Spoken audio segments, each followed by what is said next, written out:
Aula 1. O som e suas propriedades.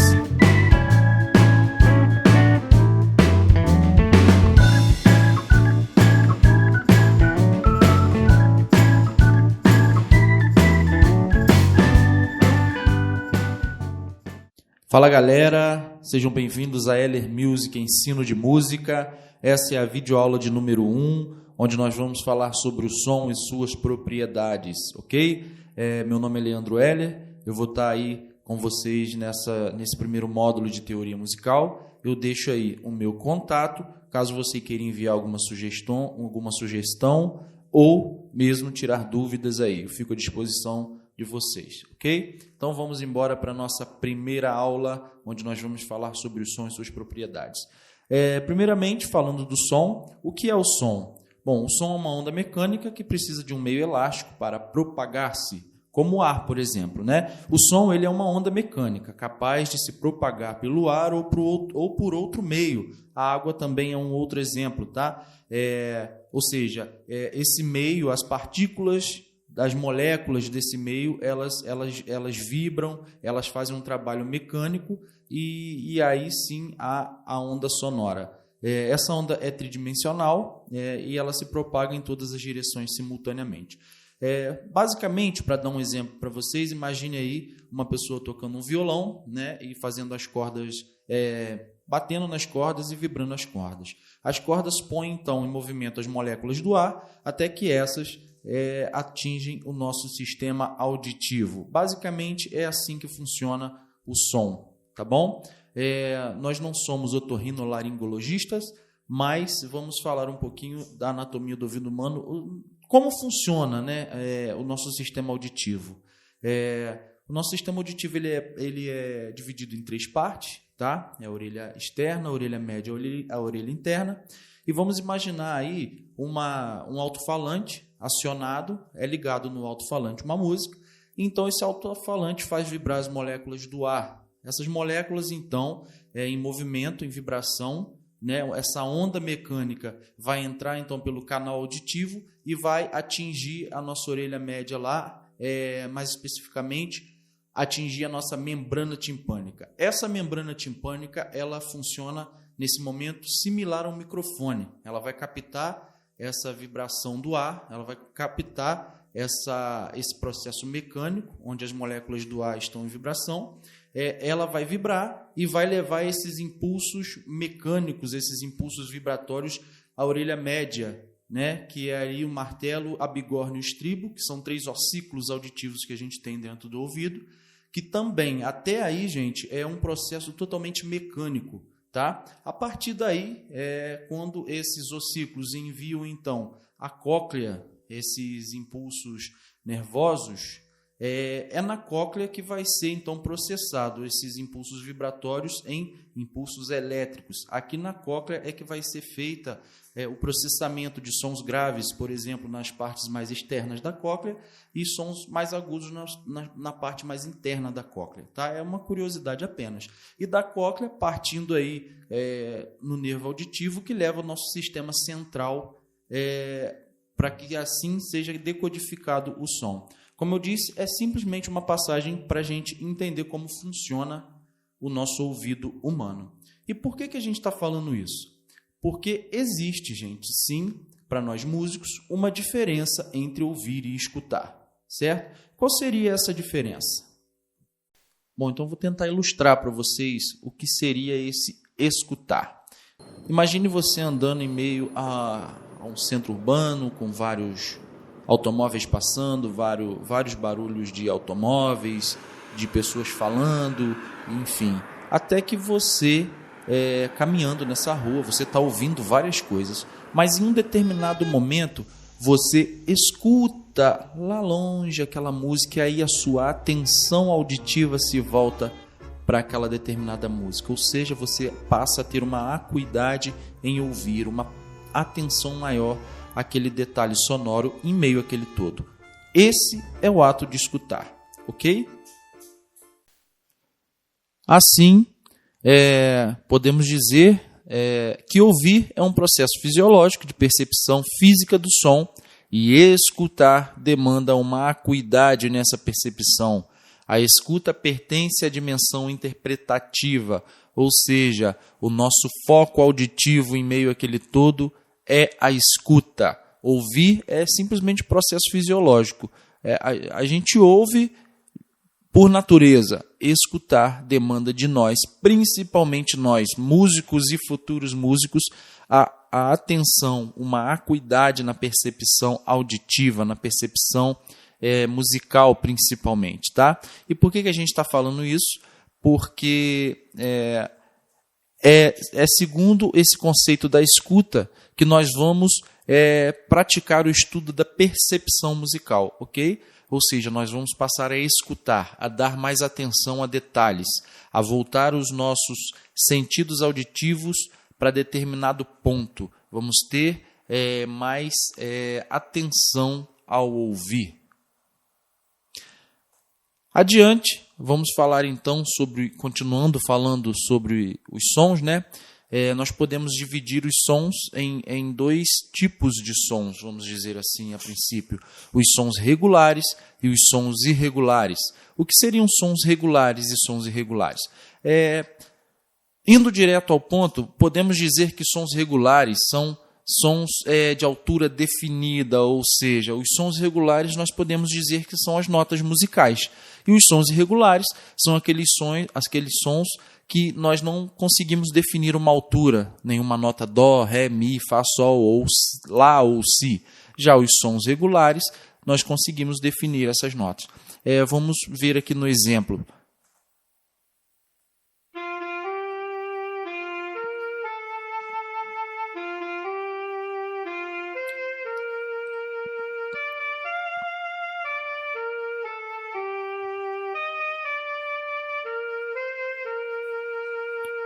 Então, você percebeu que esse som do saxofone executou a música Parabéns a Você. Percebam que foram alturas definidas. Essas alturas definidas permitiram que nós conseguíssemos entender o sentido musical desse trecho, né? Se nós pegarmos um instrumento ou mesmo um afinador, vamos dizer, você consegue identificar quais são esses sons, quais são essas alturas, quais são essas notas. Já, por exemplo, o som de uma explosão ou de algo quebrando é o exemplo de um som irregular. Vejam que é um barulho, é um ruído. Coisas quebrando, enfim. Isso são exemplos de sons irregulares, certo? Então, as propriedades do som. Quais são as propriedades do som? Falamos então até agora do som, o que é o som, que é uma onda mecânica, que precisa de um meio elástico para se propagar, como o ar, né, por exemplo, como a água. Deixando aqui mais uma curiosidade para vocês, né? A velocidade de propagação no ar é muito maior do que na água em alguns outros meios, tá? Porque as moléculas do ar elas estão mais espaçadas, então elas são menos densas do que outros meios. Então, a velocidade de propagação do som no ar é maior. Nós vimos, então, a questão da escuta, nós falamos do aparelho auditivo, do sistema auditivo, como funciona, tá bom? E agora nós vamos falar das propriedades do som, que são, para nós agora, uma das partes mais importantes, tá bom? Vocês vão entender já por quê. As propriedades do som. Primeiramente, vamos dizer que as propriedades do som são 4 as propriedades do som. Quais são elas? Altura, intensidade, duração e timbre, ok? Para decorar, vamos lá. Quais são as 4 propriedades do som? São altura, intensidade, duração e timbre. Já que você decorou, fala para mim aí. São 4 as propriedades do som. Quais são elas? Exatamente. Altura, intensidade, duração e timbre. Decorado isso, é importante que você... Eu peço que você realmente decore quais são essas propriedades e, a partir disso, você comece a destrinchar, a desenvolver o que são cada uma dessas propriedades, ok? A começar pela propriedade da altura. A altura é determinada pela frequência das vibrações das ondas sonoras, ou seja, a velocidade com que uma onda sonora se propaga vai determinar se ela vai ser um som mais grave ou mais agudo. Quanto maior for a velocidade da onda sonora, mais agudo será o som, e quanto menor a velocidade, o som será mais grave. A unidade de frequência por segundo é o Hertz, ok? Então, o que isso quer dizer? Quer dizer que a altura se refere à distinção de sons graves, né, sinestesicamente, para que a gente tenha uma referência para facilitar o nosso entendimento, vamos utilizar o termo som grosso, tá bom? Sons graves são os sons mais grossos. A velocidade da onda, a frequência dessa onda, ela é menor, ela é mais espaçada do que o som mais agudo, aqueles sons mais finos, ok? Que a velocidade é maior, ou seja, a quantidade dessa frequência, a velocidade dessa frequência é muito maior. Então, para exemplificar para você o que é um som grave, sonoramente, vamos agora começar a praticar a nossa percepção musical. Esse é o exemplo de um som grave, por exemplo, na flauta.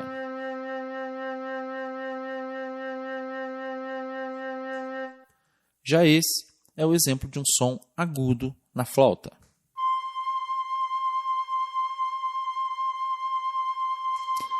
Ok? Então, isso foi para exemplificar para vocês o que é a propriedade da altura, o que se refere a essa propriedade.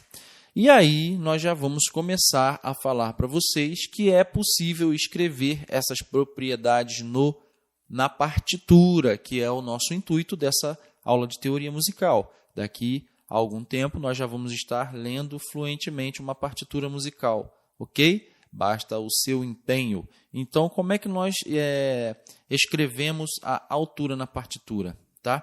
Primeiramente, eu não vou entrar a fundo agora no que é uma pauta musical, no que é um pentagrama. Tá? Eu só vou mostrar para vocês como é uma pauta onde nós escrevemos as notas. Tá? Essa é uma pauta musical, é aqui que nós escrevemos as notas musicais. Tá? Só para questão de ilustração, as notas musicais elas vão ser escritas assim, ou em cima da linha, ou nos espaços. Tá? Aqui está bem torto, porque não vai dar para mim fazer com tanta perfeição, mas é apenas para ilustrar para vocês o que é. Esse é um pentagrama, tá? Que é onde a gente escreve as notas musicais. A gente vai falar dele mais profundamente daqui a um tempo. É somente para você entender que é aqui que a gente escreve as notas musicais através de cabeças de nota, que a gente chama, que são aquelas bolinhas, aquelas formas ovais que eu comecei a colocar ali sobre a linha ou nos espaços, ok? Aqui, como eu disse, o intuito aqui é apenas demonstrar a propriedade da altura escrita no pentagrama, tá? Então, para você entender já, quando você olhar um pentagrama, você já vai saber que quanto mais para baixo, mais grave vai ser o som. E quanto mais para cima, mais agudo será o som, ok? Então, você já sabe, quando olhar um pentagrama, mesmo sem saber qual nota você já vai me dizer que ou aquela nota é mais grave, quando ela está mais para baixo no pentagrama, ou ela é mais aguda, quando ela está mais para cima no pentagrama. Ok? É apenas, como eu disse, uma ilustração. Nós vamos entender isso mais a fundo nas próximas aulas. Ok? Então, essa foi a propriedade da altura. Espero que você tenha entendido um pouco, ou melhor, espero que você tenha entendido muito no que se refere. A altura, então, tem a ver com agudo e grave. Grave e agudo, sons mais graves ou sons mais agudos, mais finos. Ok? Essa é a propriedade da altura e que nós podemos escrever no pentagrama. Quanto mais para baixo na pauta musical estiver a bolinha, mais grave será o som. Quanto mais para cima tiver a bolinha, será mais agudo. A bolinha, no caso, será a cabeça de nota. Você vai entender isso, ok? Seguindo, vamos para a próxima propriedade do som, que é a intensidade. Intensidade é a amplitude das vibrações. Tem relação com a força ou volume que o agente produz o som. Tá? Grau de volume sonoro, já disse tudo para a gente aqui, né? A unidade de medida da intensidade do som é o decibel, tá bom? Então, O que é intensidade? Intensidade nada mais é do que volume. Seria o som mais forte ou o som mais fraco? Já deixando para vocês aqui que não se fala som mais baixo ou mais alto. Isso tem a ver com altura, tá? Então, já deixando para vocês claro que para nós agora, tecnicamente, o que é som alto é um som mais agudo, o que é um som baixo é um som mais grave. O que é um som forte é um som mais com um volume maior, com um volume mais intenso. O que é um som fraco é um som com volume menos intenso, um som com volume mais fraco. Ok? Então, um som forte ele tem uma maior amplitude, tá bom? Ele é mais forte, ele é mais intenso. Vocês vão perceber que as ondas dele são maiores do que... são mais intensas, são mais... as ondas são maiores. Né? Imagine, então, aqui um som forte, por exemplo. Ouça um som forte. Agora, ouça um som fraco. Perceba ali o tamanho das ondas, né? A amplitude dessas ondas. Tá? É a mesma nota musical. A única coisa que vai mudar é o volume dessa nota musical. Tá bom? Vou fazer aqui soar para vocês mais uma vez essa primeira nota musical.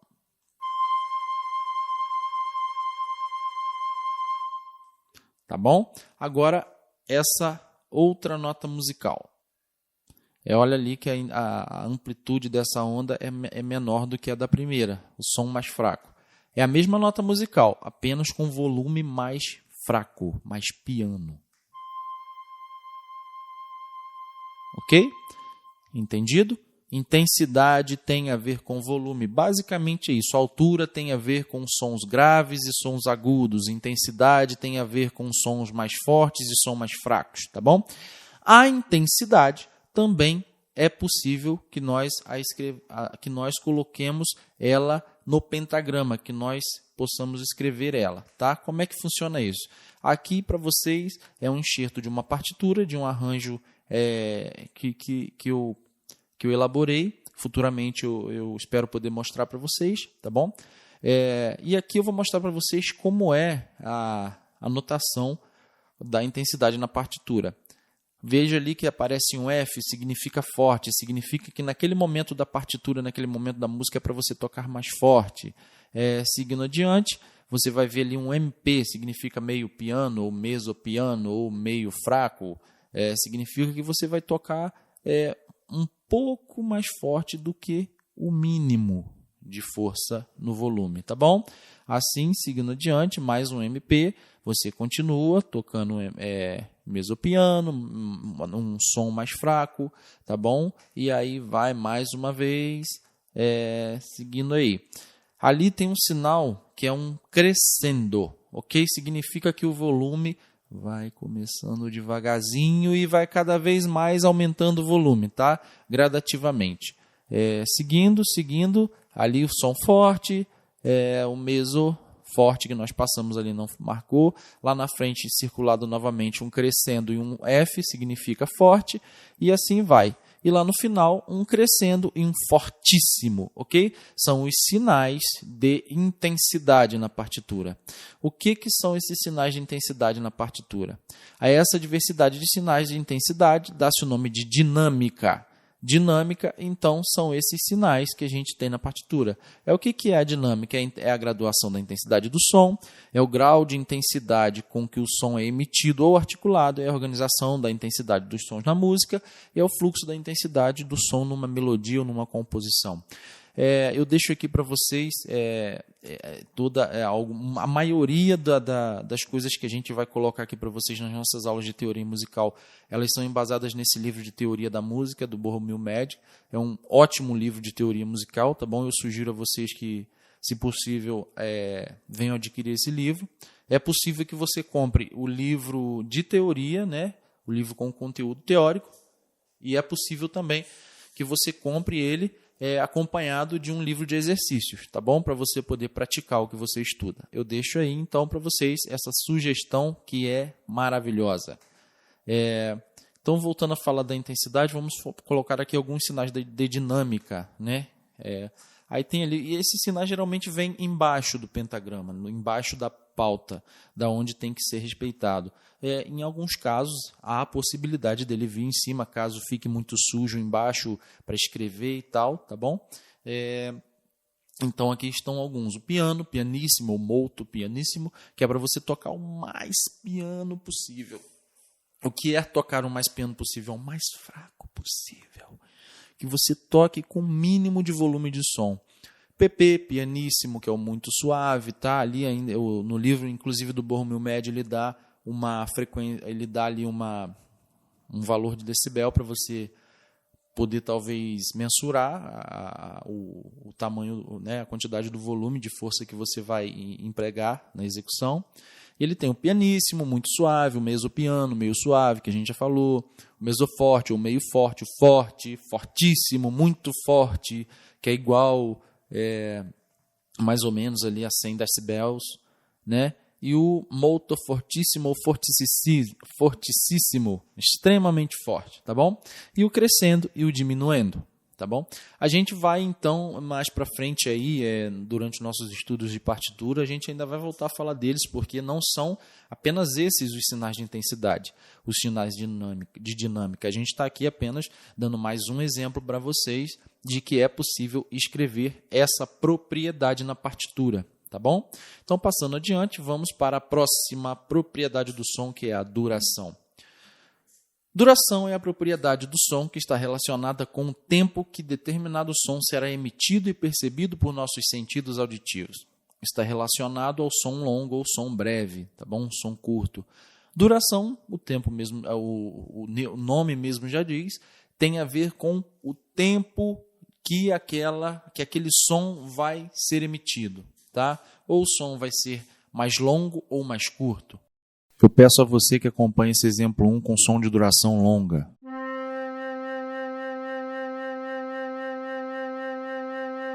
Agora veja esse outro exemplo com som com duração curta.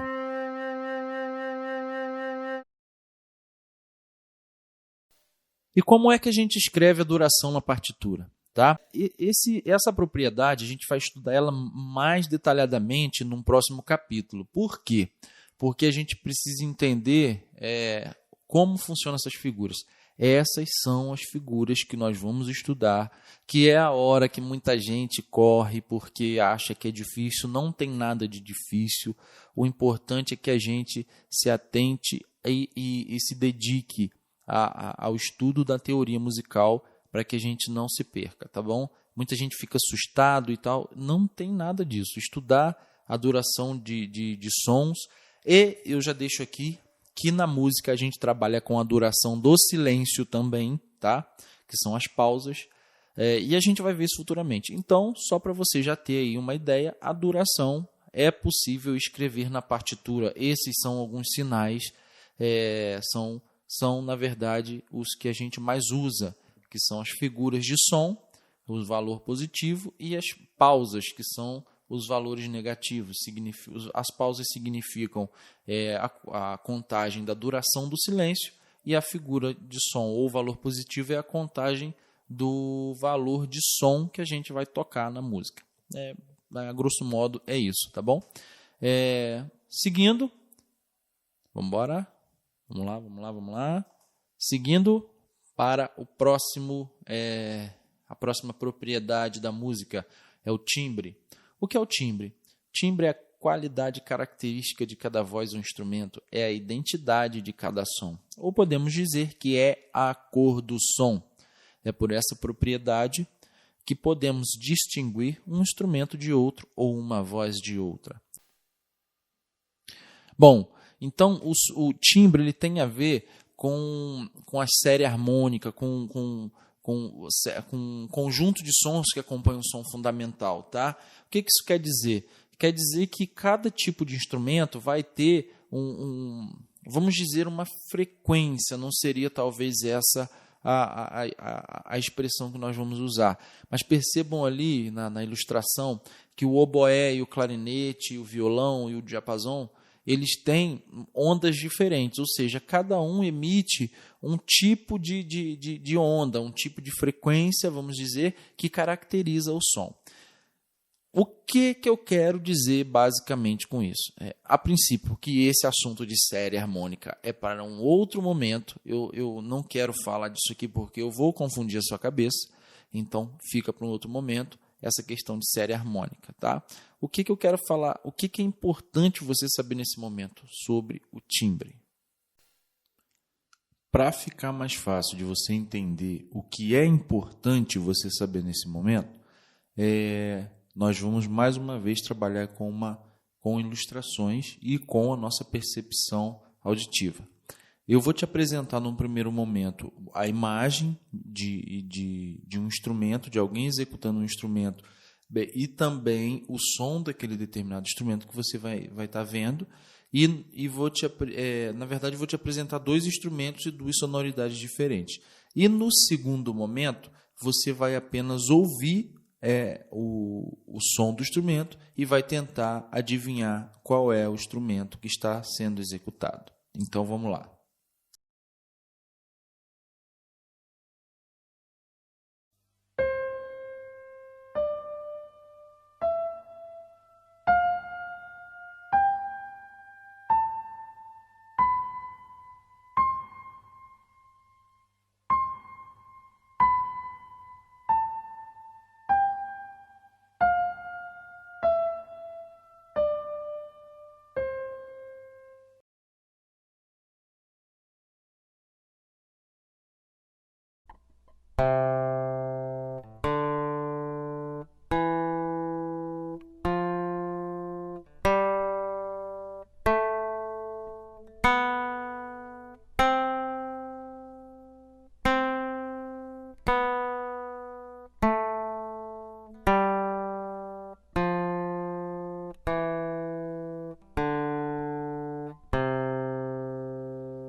Tá aí, pessoal, então essa foi a nossa primeira aula de teoria musical, hoje com o tema O Som e Suas Propriedades. Espero que vocês tenham gostado e até a próxima. Valeu!